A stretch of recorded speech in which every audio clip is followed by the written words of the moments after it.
बोलिए श्री विष्णु भगवान की जय हो, तुलसी मैया की जय हो। कार्तिक मातम सब भक्तों को राधे राधे। बहुत सुंदर कथा। कार्तिक मातम नारद मुनि राजा पृथु को कार्तिक मातम सुना रहे। आगे हमारे 13वां अध्याय।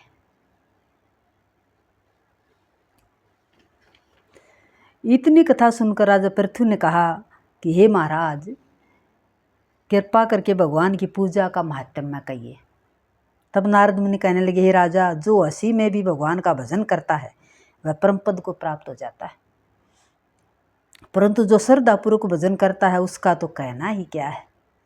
इस संबंध में हम तुमको एक पुराना इतिहास सुनाते हैं।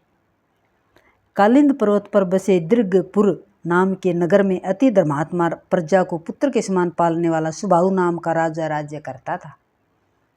उसके धूम्रकेश नाम का अति दुष्ट चोर जुहारी परस्त्रीगामी और व्यभिचारी एक पुत्र था। उसकी यह दिशा देखकर उसके पिता राजा सुबाहु ने उसको ताड़ना दी, परंतु वह किसी प्रकार नहीं माना। गेंद खेलते हुए एक दिन उसकी गेंद छोटी रानी के महल में जा गिरी। जब वह गेंद लेने के लिए महल में गया तो रानी उस पर मोहित हो गई और उन दोनों ने कामंद होकर भोग किया। जब राजा को इस बात का पता चला तो उसने कुमार को देश निकाला दे दिया।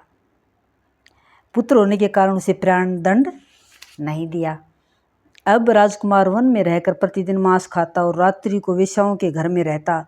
चोरी आदि करके जो द्रव्य लाता वह वेश्याओं को दे देता। इस प्रकार फिरते फिरते वह एक दिन वृंदावन में आ गया।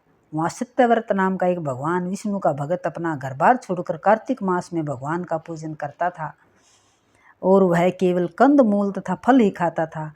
वह नित्य भगवान से प्रार्थना करता कि हे भगवान, इस दुख रूपी समुद्र में डूबते हुए मुझ दीन की रक्षा कीजिए। श्री राधा जी सहित मैं आपको नमस्कार करता हूँ। वह प्रेम मग्न होकर रोने भी लग जाता था। इसी प्रकार वह नित्य प्रति करता। देवयोग से एक दिन धूम्रकेश ने उस ब्राह्मण की यह क्रिया देखी। जब रात्रि को घर आया तो वहां आकर वेश्या के सामने उसने भी मिट्टी की मूर्ति बनाकर वैसे ही सब करते किया। अंत में उसी भांति स्तुति आदि करके रात्रि को वेश्या के घर में ही सो गया। देवयोग से राजा के दूत भी उसी समय आ गए और उनके हाथ से धूम्रकेश वहां मारा गया। यमदूत उसे यमराज के पास लाए। उसको देखते ही यमराज खड़े हो गए तथा उसको पाद अर्घ्य आदि प्रदान किया। फिर अपने दूतों से कहा कि तुमको धिक्कार है। जब तुमसे हमारा कहना है कि विष्णु भक्तों को यहाँ पर मत लाओ, फिर धूम्रकेश को यहाँ पर क्यों लाए हो। उसने चाहे हास्य में से ही कार्तिक मास का व्रत वृंदावन धाम में किया, मगर फिर भी यह बैकुंठ में जाने योग्य है। यमराज पुनः धूम्रकेश से बोले कि भगवान की भक्ति 9 प्रकार की है। उनकी कथा सुनने से राजा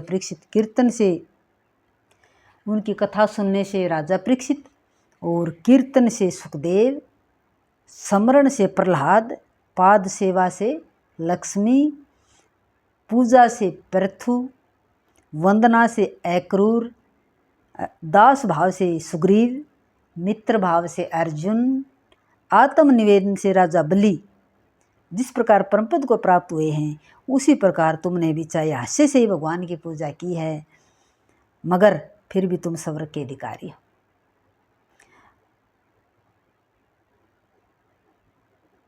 यद्यपि तुम अपने कर्म अनुसार पहले नरक के अधिकारी थे, मगर अब वैकुंठ के अधिकारी हो। कार्तिक मास में ही की गई भगवान की पूजा व्यर्थ नहीं जा सकती। जहाँ पर भगवान शालिग्राम है वहाँ पर ही गंडकी नदी और सब तीर्थ हैं। तब धूम्रकेश यमराज से पूछने लगा, भगवान सब नदियों को छोड़कर गंडकी को कैसे प्राप्त हुए। यमराज कहने लगे कि किसी समय वेदशिरा नाम के ऋषि सब लोगों के हित के लिए गंगा तट पर तपस्या कर रहे थे। उस रमणीक स्थान में उनके तप से इंद्र अत्यंत भयभीत हुआ और उनकी तपस्या को भंग करने के लिए मंजू गोसा नाम की अप्सरा को भेजा। मंजू गोसा उनमें क्रीड़ा करती अपने यौवन तथा रूप का प्रदर्शन करके अनेक हाव भाव दिखाने लगी। उसी समय मंजू गोसा ने मुनि के चरणों का स्पर्श किया तो ऋषि के रोमांच खड़े हो गए। उस समय मंजू गोसा ने ऋषि को अपने वश में जानकर उनके गले में अपनी भुजाएं डाल दी।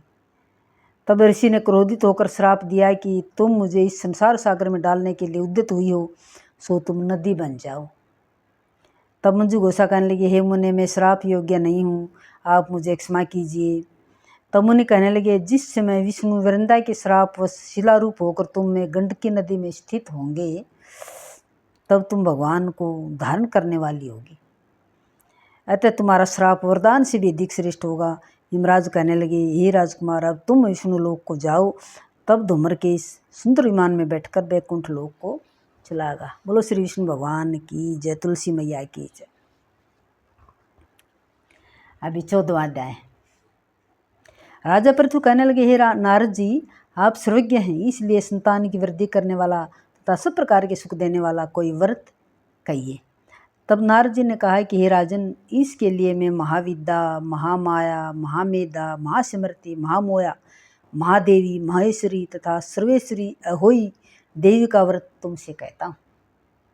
राजा ने पूछा, महाराज, यह व्रत कब और कैसे किया जाता था? यह अहोई देवी कैसे उत्पन्न हुई? तब नारद जी कहने लगे कि एक समय कलयुग में बड़ा भारी दुर्भिक्ष पड़ा तथा महामारी से बहुत सी अकाल मृत्यु हुई। तब सब लोग एकत्रित होकर उस विपत्ति के निवारण का उपाय सोचने लगे। अंत में निश्चय कर कार्तिक कृष्ण सप्तमी को सबने व्रत रखा। व्रत करते समय सायंकाल चामुंडा देवी हाथ में मुंड लिए प्रकट हुई और कहने लगी, हम रुद्र सहित विवकार करने के लिए यहाँ पर आ गए हैं, परंतु सारे संसार में पाप छाया हुआ है। ब्राह्मण, वेदहीन, क्षत्रिय असामर्थ्य तथा वेश्य और शूद्र धर्मरहित हो गए। स्त्रियों ने पातिव्रत धर्म छोड़ दिया है, इसलिए सब लोग अहोई देवी का व्रत करो। कार्तिक कृष्ण सप्तमी तथा अष्टमी को बाल, वृद्ध और गो रोगियों को छोड़कर सबको यह व्रत करना चाहिए। सारे दिन भोजन न करके सायंकाल अहोई देवी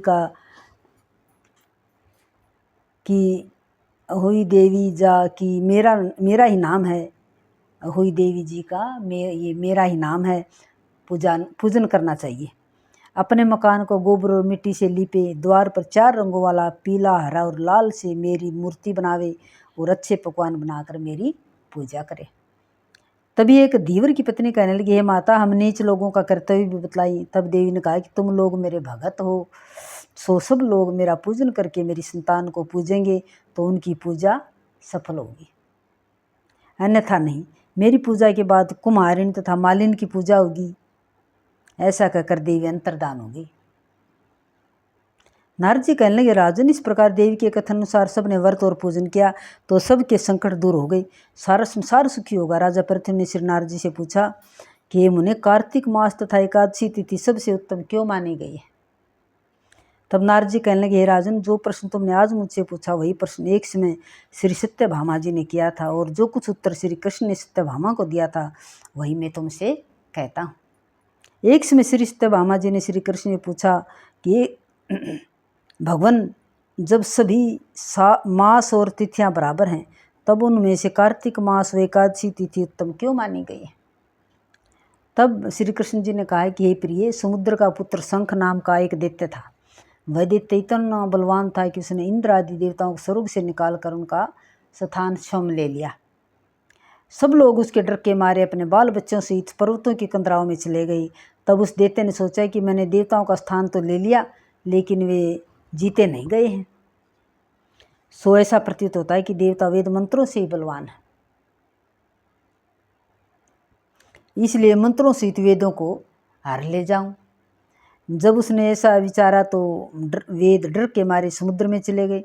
तब ब्रह्मादि सब देवता संसार को वेदहीन समझकर भगवान विष्णु की शरण में गए और उनको जगाने के लिए गीत वाद आदि क्रियाएं की। भगवान के जागने पर आह्वान, आसन, पाद, हृदय, आचमन, स्नान, वस्त्र, यज्ञोपवीत, चंदन, पुष्प, धूप, दीप, निवेद, पान, प्रदक्षिणा और नमस्कार, इन सब सामग्रियों से भगवान की पूजन किया। तब भगवान प्रसन्न होकर देवताओं से कहने लगे, हे देवताओं, हम तुमसे अति प्रसन्न हैं। अतः शंख आदि दैत्यों को मारकर चारों वेदों को ले आएंगे, परंतु आज से वेद मंत्रों सहित कार्तिक मास में जल में रहेंगे। कार्तिक मास में जल में रहेंगे वेद। अतः कार्तिक मास में जो कोई जल में स्नान करेगा उसको यज्ञ के अंत के समान फल मिलेगा और उसके समस्त विघ्न दूर हो जाएंगे। आप लोगों ने एकादशी के दिन हमको जगा है, इसलिए सब तिथियों में एकादशी अधिक मान्य होगी। कार्तिक तथा एकादशी के व्रत हमको अति प्रिय है। नारद जी कहते हैं, राजन इतना कहकर भगवान मत्स्य का रूप धारण कर विंध्याचल में निवास करने वाले कश्यप जी की अंजलि में आ गए। कश्यप जी ने उनको कमंडल में डाल लिया। जब कमंडल भर गया तो मत्स्य रूप होकर भगवान कहने लगे, हमको कोई बड़ा स्थान दो। तब कश्यप जी ने गढ़ा दिया, गढ़ा भी भर गया तो उन्होंने कुएं में छोड़ दिया, परंतु धीरे धीरे बढ़ते रहे तो कश्यप जी ने उनको समुद्र में डाल दिया। जब भगवान समुद्र में भी बढ़ने लगे तब मत्स्य अवतार भगवान शंख असुर नृत्य को मारकर बद्रीनारायण के आश्रम पर आए। यहाँ आकर भगवान ने देवताओं से कहा कि हमने शंखासुर को मार दिया है। साथ ही ऋषियों से कहा कि आप लोग जाकर समुद्र में से वेदों को ढूंढ लो। तब तक हम देवताओं सहित प्रयाग में निवास करो। तब ऋषियों ने वेदों को 6 अंगों छंद, व्याकरण, कोश, वेदक, ज्योतिष और स्मृति सहित तपोबल द्वारा समुद्र में से ढूंढ निकाला। जिस वेद का जो भाग जिस ऋषि को मिला वह तब से वह भाग उसी ऋषि का माना गया। फिर सब ऋषि इकट्ठे होकर देवताओं के पास आए। तत्पश्चात ब्रह्मादि देवताओं ने यहाँ पर अश्वमेघ यज्ञ किया और तब से प्रयाग तीर्थराज कहा जाने लगा। यहाँ पर स्नान, दान, यज्ञ आदि करने से अनेक जन्मों के पाप नष्ट हो जाते हैं।